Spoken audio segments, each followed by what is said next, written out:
Long ago, before the tall buildings reached for the sky, Qatar was a very different place. It was a peninsula, a finger of land pointing into the warm waters of the Arabian Gulf.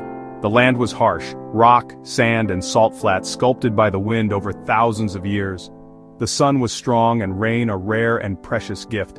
Life here required patience and incredible resilience. Only the most adaptable survived. Yet the coastline offered a promise. The sea was full of life, a vast larder and a bridge to the wider world.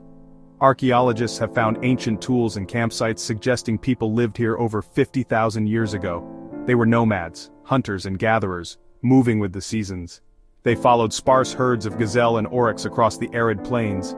They knew where to find rare fresh water, lives spent in a careful dance with a demanding land. They left faint but profound traces, whispers of humanity in the deep desert sands. Along the coast, people learned the sea's rhythms, casting nets, gathering shells, and building simple boats. The sea was not just a boundary, it was a lifeline, a provider, and a place of mystery. As millennia passed and climates shifted, small coastal communities formed and discovered the value of trade.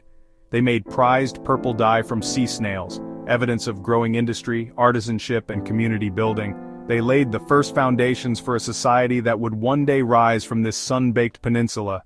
As time moved on, small settlements grew into something more. Powerful tribes formed along Qatar's coast. Bound by loyalty and a shared way of life, they lived between the desert and the sea.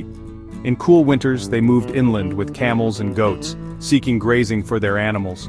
They lived in tents woven from animal hair, easy to pack and move.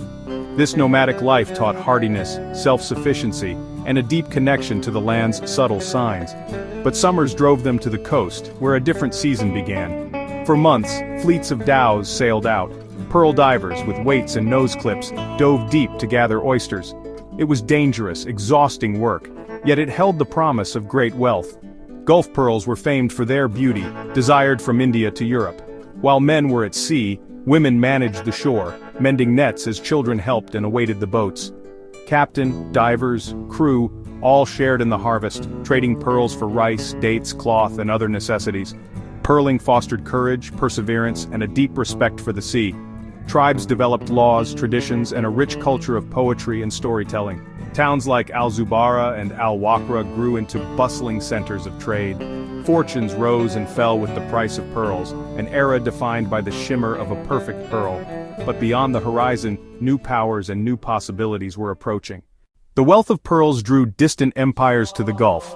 In the 1870s, the Ottomans established a small presence in Doha, building a fort and naming a governor, though control stayed weak. Accustomed to independence, tribes largely followed their own leaders and customs. Meanwhile, Britain sought safe sea routes to India, ending piracy and signing treaties that made its navy dominant. As Ottoman power waned, a 1916 treaty made Qatar a British protectorate under maritime protection. Qatar entered a global system, protected yet constrained by the world's most powerful empire. Amid shifting sands, Sheikh Mohammed bin Thani unified tribes from his base at Al-Bida, future Doha.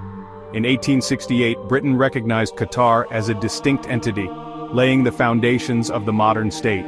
His son, Sheikh Jassim, warrior and statesman, balanced Ottoman and British pressures to consolidate authority. In 1893 at Al-Wajba, united tribal forces defeated Ottoman troops, a key step toward autonomy. Under Sheikh Jassim, governance and justice were anchored in Islamic principles, bringing stability. By century's end, the Al-Thani dynasty had unified peninsula, coast to interior, ready to face the storms of the 20th century.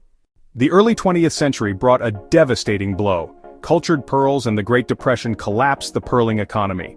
But beneath the dunes, geologists suspected vast reserves and exploration began. In 1939, drills struck oil at Jebel Dukhan. Black gold had been found. World War II delayed production. The first shipment sailed in 1949, heralding profound change. Oil revenues flowed, slowly at first, then like a flood. Funds built the first hospital, modern schools, paved roads, a deepwater port, and an international airport. Hardship gave way to hope and possibility.